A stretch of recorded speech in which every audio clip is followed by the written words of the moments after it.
પેટલાદ શહેરમાં મલાવ ભાગોળ વિસ્તારમાં આવેલ બ્રાન્ચ નંબર 9 પ્રાથમિક શાળા ઘણા સમયથી જર્જરિત હતી.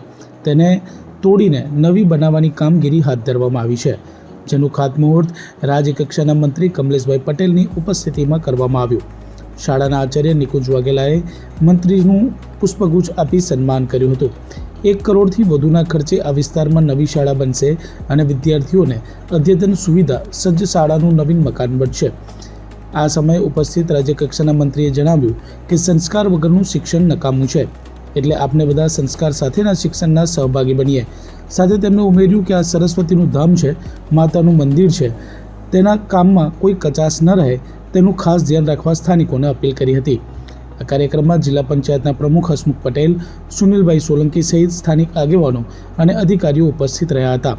કાર્યક્રમનું સંચાલન અનિલ મકવાણાએ કર્યું હતું. આભાર વિધિ શાળાના આચાર્ય નિકુંજબેન વાઘેલાએ કરી હતી.